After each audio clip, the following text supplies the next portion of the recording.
Suatu hari ini kita bedakan pemimpin, persepsi kepemimpinan di dalam Islam. Pemimpin di dalam Islam bukan penguasa.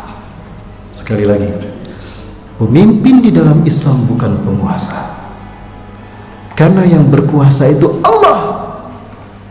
Maka jika ada yang mengatakan pemimpin kita penguasa, itu salah. Baik, saya tanya nih sama Bapak Ibu sekalian, tapi mohon maaf, ini hanya mencoba untuk mempersepsikan yang benar. Hari ini yang paling berkuasa di dunia ini siapa, Bapak Ibu? Iya, siapa Pak? Amerika ya? Amerika. Atau yang paling berkuasa di negara kita siapa? Presiden kan? Presiden yang berkuasa di negara kita. Nah, sekarang saya tanya nih, jujur ya, mau jujur kan? Oh ya Allah, saksikan ya Allah, mereka siap berkata jujur ya Allah.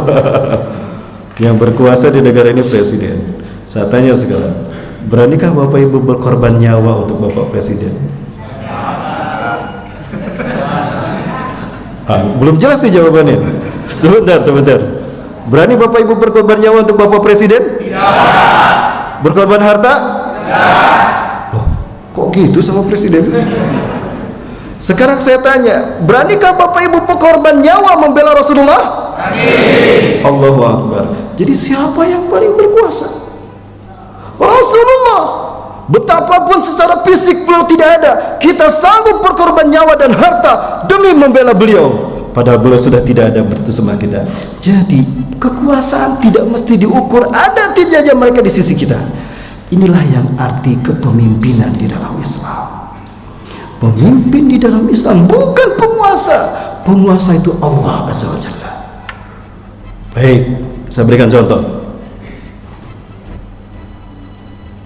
Suatu hari Rasulullah, kalau tidak salah ini dalam satu nas, Raja Najasyi ini berbicara pada Rasulullah SAW. Ya Rasulullah, kuntu malikan fi Najasyi, fi biladi. Wahai Rasulullah, aku ini raja di negaraku, di Najasyi, aku ini raja. Aku punya rakyat di mana rakyatku tunduk patuh pada kata-kataku. Semua kata-kataku ini sakral di mata mereka. Tapi sekarang aku sudah masuk Islam ya Rasulullah. Anda adalah Nabi dan Rasulku dan aku wajib taat kepada Anda. Maka sekarang kami ikhlas untuk dipimpin oleh Anda.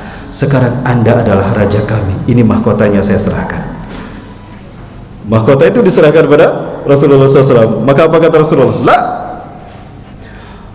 lastu bimungkin.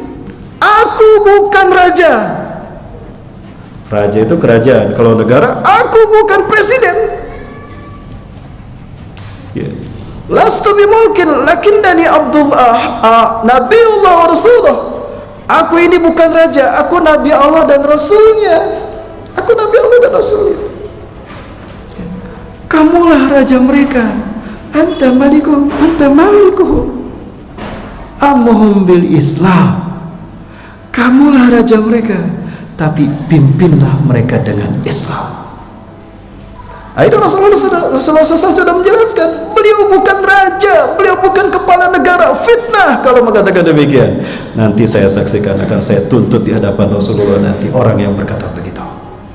Mudah-mudahan Rasulullah menjadi saksi buat saya. Saya akan somasi dia di hadapan Allah nanti. Dia menghinakan Rasulullah.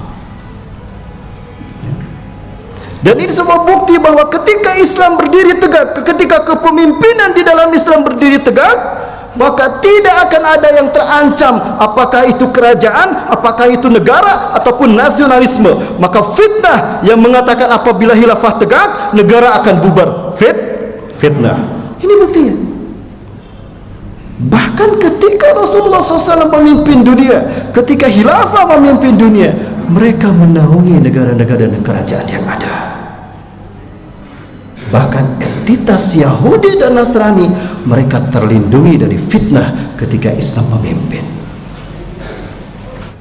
Jadi tidak benar ketika kepemimpinan Islam itu tegak, negara akan bubar.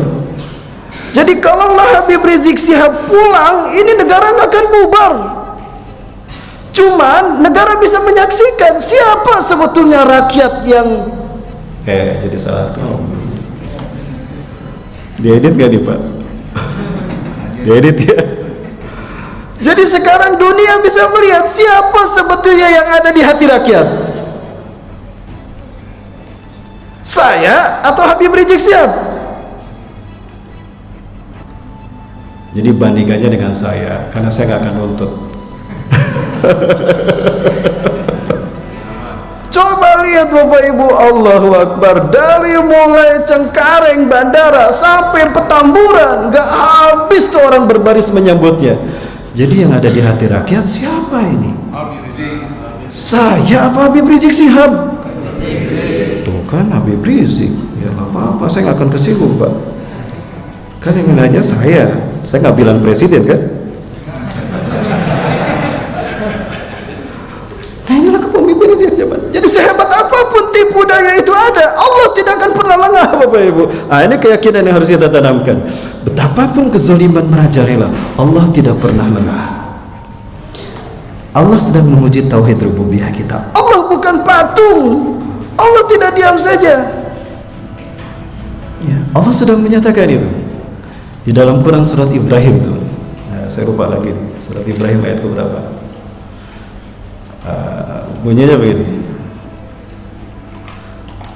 وَلَا تَحْسَبَنَّ اللَّهَ غَافِلًا عَمَّا يَعْمَلُ الظَّالِمُونَ إِنَّمَا يُؤَخِّرُهُمْ لِيَوْمٍ تَشْخَصُ فِيهِ الْأَبْصَارُ. وَلَا تَحْسَبَنَّ اللَّهَ, dan jangan kamu sekali-kali mengira Allah lengah, Allah buta, Allah tuli menyaksikan apa yang terjadi di muka bumi akibat perbuatan zalim, apa yang dilakukan orang-orang zalim di muka bumi. Allah tidak lengah. Allah menyaksikan apa yang dilakukan orang-orang zalim di muka bumi ini. Dan ketika mereka merajalela, bukan berarti Allah membiarkannya, tidak. Innama yu'akhiruhum liyaumin tashkhasu fihi al-absar. Sesungguhnya Allah sedang menangguhkan mereka sampai pada satu hari di mana mata mereka terbelalak. Betapa tipu daya mereka hancur, tidak ada artinya sama sekali. Ini Bapak Ibu. Jadi saya sedang menunggu seperti apa kuasa Allah yang akan diturunkan.